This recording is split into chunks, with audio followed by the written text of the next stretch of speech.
You were kind of building to this moment steadily since you got into the UFC. I know it's not the ultimate goal, but it does seem like the biggest fight so far. So what is the feeling like ahead of this fight? Yeah, absolutely. This is definitely the biggest fight of my career, but so was the one before that, and the one before that, and the one before that. So that feels familiar. You know, my fight week's exactly the same. I'm doing a little bit more talking to folks, but it feels great. You know, the atmosphere and finally seeing myself on not on the undercard. Rob can be like very lucky. Like we almost opened up this card, but being on the main card of this, like just before the title fight, and seeing yourself on a countdown show, seeing myself on the promotional video, it's something special, and I'm taking it in. I'm loving it. Alaska made this procedure you had, this nasal procedure, I guess. Can you talk to us about, can you quantify how much different you are in training so far, or is that only going to be revealed in the fight? Like, how much of a difference is this making? Yeah, some people would say, listen, this nose surgery, are you going to be a new fighter? And I'm like, guys, it's just a nose surgery. It's definitely making a difference in how I look when I fight, because, breathing through your mouth definitely looks crazy, and you definitely start hyperventilating when you're breathing heavily. And during my rest rounds, I can really, that's where the big difference comes in. And my recovery, my sleep, everything has been better. And there's definitely a difference, but how big of a difference?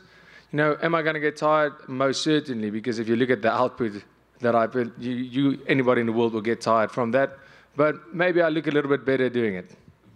Talk about the challenge you have here in Rob. Obviously, a guy that's been around at the top level of the game for a long time. I mean, is this the most difficult opponent you faced to date, and how difficult was it preparing for him? Yes, most certainly the best opponent I've faced in my whole career. But I can say the same to him. He is an incredible fighter, and people would say, where do you see holes in his game? And to see a hole in a game of someone like Whittaker is extremely hard. And I don't think that's the way to go. I'm not looking for holes in any game. I'm looking to force mistakes and capitalizing on those. And that's exactly what I'm going to do when I go out there, is enforce my style. And Whittaker, shot for shot, he's extremely fast and he's very calculated. And when he gets his style going, when he's in his comfort zone, he's very dangerous. And to make sure he doesn't get to that comfort zone, making sure I'm taking him out of that comfort zone into my world, where it's a dark place and I feel at home. Last thing for me, we know this is a big fight, but I guess the question is just how big? Is this a #1 contender fight? Does the winner get a title shot? I guess what's your understanding of this? I mean, you're viewing it as a #1 contender fight, and are you looking at a quick turnaround in Sydney as a possibility? I mean, is that even remotely possible 2 months from now, 9 weeks from now? Well, up until this point, I've been this past 7 months, I think this is my third fight in 7 months. So I've been turning around and getting these fights in to climb this ladder. And if I'm physically capable, if there's no problem for me to start my fight camp and be ready for that title fight, no problem at all. I'll be ready. And but not even considering that when I get into the cage with Robert Whittaker, I'm willing to take a limb off and this be the last fight of my life to beat Robert Whittaker with that piece of limb. I'm not even thinking about this title fight right now. I'm thinking about Robert Whittaker. And, I mean, I guess they'll decide if I'm the #1 contender or not. Dricus, over here. Kind of going off of that, like, say you are in a war with Rob and you're too banged up to have a quick turnaround to Sydney. Is the fact that Israel keeps bringing you up, like he seems to want to fight you. So say Israel fights someone like Sean Strickland in Sydney and wins, like you're still most likely going to get that Israel fight even if you can't fight in Sydney. Is that in the back of your mind too? Like just you got to beat Rob no matter what, right? Yeah, sure. I mean, that's, like I said, we can literally sort out all of that. And at the end of the day, it's not my call. It's the UFC's call. And but there won't be any denying me as the #1 contender after I beat Rob. But yeah, if that's the way they want to do it, if it's not possible for me physically to fight in Sydney, if there's injury or like you said, if you get extremely bad cuts, there's no way that then you're out for a couple. When that's you never know what happens in the sport. But yeah, like I said, it doesn't bother me. At the end of the day, it's nothing about. I don't want to fight Izzy. I want to fight the guy with the belt. So whether it's Izzy, whether it's Strickland, I don't care. For me, it's about fighting whoever has that title to become the champion. Rob was in here earlier, and he actually labeled you as the most dangerous fight for him because he viewed you as a fighter with nothing to lose, and he said there's nothing more dangerous than fighting someone with nothing to lose. I'm curious if you view yourself in that same way. Yeah, I don't know what he means. I have everything to lose. What do you mean? You know, I've built up this record. I'm fighting for number one, to be number one in the world, to be the champion, the world champion. What does he mean? Of course I have something to lose. I have everything to lose. I'm here to win. I'm here to be the UFC middleweight champion of the world, and I have to get through Robert Whittaker, which is a very, very tall order. But I'm prepared to do whatever it takes to beat Robert Whittaker and get my shot at fighting for that title. But nothing to lose, that makes no sense. And unrelated to this fight, what do you make of your countryman Elon Musk possibly trying to have an MMA fight with Mark Zuckerberg? That's interesting. I think it's going to obviously be massive, but I don't know what do you say to something like that? Yeah, I mean, I guess we'll see. It'll be massive, but it'll be cool to see what they can manage to do. I guess the technology and the training will be next level. Hey, Dricus, over here.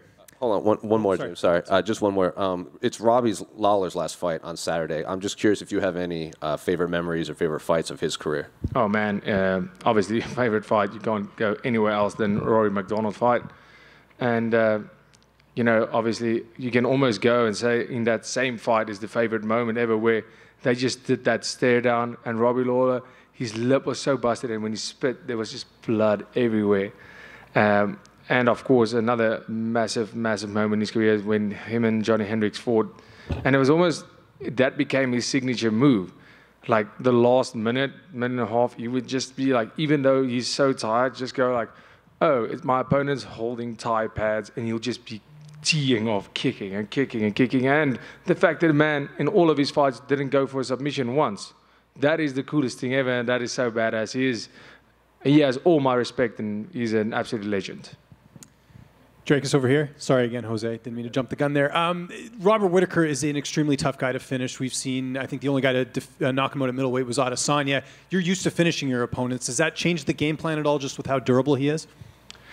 No, it's, not really comparable, but my debut fight, I fought Marcus Perez, who's never been finished. And I've only had finishes. And that was one of those fights where I was like, wow, this is interesting, because and he has a lot of fights. A guy who's never been finished versus a guy who's only finished his opponents. And I got that finish. So, it's just my style. It didn't change my preparation at all. I'm going out there, and if I can't finish Robert Whittaker, it's going to be a fight like Brad Tavares. Who's so extremely tough that, it wasn't for a lack of trying. But if that's the case, I'm more than happy to go to that decision, because Brad Tavares' fight up until this point in my career was my favorite fight. It was such a cool fight to be a part of. Watching it as a fan, it's amazing. And if I have that kind of fight with Whittaker, I would love that. But, I'm going out there. If this opportunity comes in the first minute, I'm taking it. And if it comes in the last second, I'm taking it to finish this fight. I know you don't train there all the time, but I saw Brendan Allen called you out, and Brendan obviously is at Killcliff. You've trained there before. Did that surprise you a little bit? Well, this time around, no, because I've heard, I don't know, man doesn't like me, but I don't know. I haven't really spent a lot of time with Brendan personally. We haven't sparred or anything like that while I was there. So yeah, I guess he sees something in me which he can beat, or he doesn't like, or, maybe he's like, this guy's too pretty, I want to beat him. But no, Brendan, he's been doing great in his fight. The fight against Silva was great, and obviously the fight against Andre Muniz, that's impressive wins. So good for him. I'm glad he's finally getting some wins, but if consistency-wise, we've seen in the past. So yeah, good luck to him. What did you think of Sean Strickland's win over Abus Magomedov last weekend? Well, great. Abus in that first round to me was absolutely geez, I was like, oh, this is a terrible night at the office for Strickland. And, me and Abus, we were set to fight a long time ago. in KSW still, and then he got injured and somebody else stepped in. But I honestly thought that he can give a lot of trouble. Like, that was my prediction. He's going to be a tough night for Strickland. But, talk about my gas tank. But, geez, that was crazy. Like, I mean, going in that first round and really getting, like, he was doing so great, getting that takedown. Everything was great. And in the second round, he was done. He was done. I mean, a minute in that second round, this guy couldn't even stand up. So that was great for Sean Strickland because, he took that first round. He took the shots and, with him, he has that 5 rounds in him, and he saw the opportunity and he just went for the kill, and yeah, good for him. Perhaps my most important question and my last question, you making any time to go to Topgolf this time around? I'm really, really hoping we're doing it this time. Like, we've been talking, we've been here for a couple of weeks, and every time we're like, we have to go play Topgolf. We have to go play Topgolf, but I'm probably going to extend my flight and stay a little bit longer. Just for Topgolf, just to stay well, a bit longer. Listen, I don't even like playing golf, but Cameron has been in my neck about this Topgolf for so long. Like, he's like, we have to go play Topgolf. So, I'll grant him his wish, and we can go play Topgolf because it's always a vote, and nobody's voting for the Topgolf. There we go. You just back here. Where? Oh, hey. You just mentioned Cameron, your teammate Cameron Simon. He's been on the same card as you every fight since his UFC debut. How special has it been being able to represent South Africa together on these big cards? Oh man, it's absolutely amazing to see the support grow. More and more people recognizing us over here as the South African duo, and also back home, how people are just, the support grows. It feels like everybody is supporting until the next fight comes and more people are supporting. It's incredible. So for us to carry that flag, it means the absolute world. And to have him fight, because all the cards that I've been fighting on has been big cards. So it's almost like throwing him in deep, because he's fighting on these massive pay-per-view events on the undercard. But that is, he's been stepping up to the plate. He's absolutely incredible. And I can't wait for you guys to see what he brings to the table this time. But, for us, so there's that competition. Let's see who gets the best, who gets the finish, who gets the performance bonus. It's great. It's an amazing experience for the both of us, and yeah, we're loving to fight on the same cards, and it makes things just so much easier. And putting the shift back on you, it seems as if a lot of other fighters here are kind of counting you out on this matchup. Is that like a chip on your shoulder that you carry to not only win this fight but also prove everyone else wrong? Yeah, I don't really care about proving anybody wrong. It's more about proving people right. That's all it is for me. Being counted out, odds don't win fights, fighters win fights, and I'm a fighter. So I'm going out there, I don't care about the odds or what the other fighters say. For me, they'll all find out soon too, if they make it to the top of the pile. And your last 4 fights have been in Vegas, specifically at the T-Mobile Arena. You're about to head into your 5th in a row over there. What's your favorite part about fighting in this arena? Right now, it's the familiarity. Getting to know Vegas and being able to use the PI to its fullest extent. I don't think people realize how amazing the facility is and how amazing the treatment is if you have that to your disposal. Every time I come here to Vegas and I train at the PI and I get the services that is given to the fighters, I always feel like this is incredible. This is what it's all about for me. It's being able to focus on my fight and everything is taken care of. I absolutely love it. And, getting to know the people, because everybody working with the UFC and everybody, all the, people that I get to know, and you start to make friends and you build a relationship with all these people. And it's not just going here, going there, and, you meet them once or twice. It's you starting to build a relationship. So that's incredible. And getting familiar with Vegas, getting familiar with the fans that come to the Vegas events. I know it sounds weird, but there's a certain vibe when you fight, especially International Fight Week. Everybody, the whole week, there's a little bit of a buzz, and it's great. I love fighting in Vegas. It's incredible. If it was up to you, would you just continue to keep fighting here, or would you like to explore like other big destinations to fight in? Yeah, I wouldn't mind fighting in other big destinations. I would actually love that, but Vegas, regardless, Vegas is amazing. I would love to do Texas. Haven't been, so I would love to do a Texas event sometime. That sounds great. But yeah, to travel around the US or wherever is great. The Abu Dhabi event that's amazing. It's not, the travel is not that far, but I made my debut in Abu Dhabi, but everything was closed. So that's he's dealing with the complete COVID shutdown.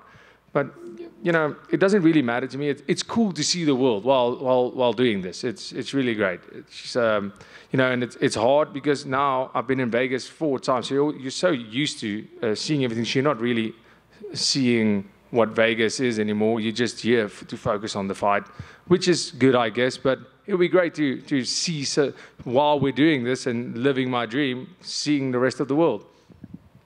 Dricus just over here. Hi. Hi.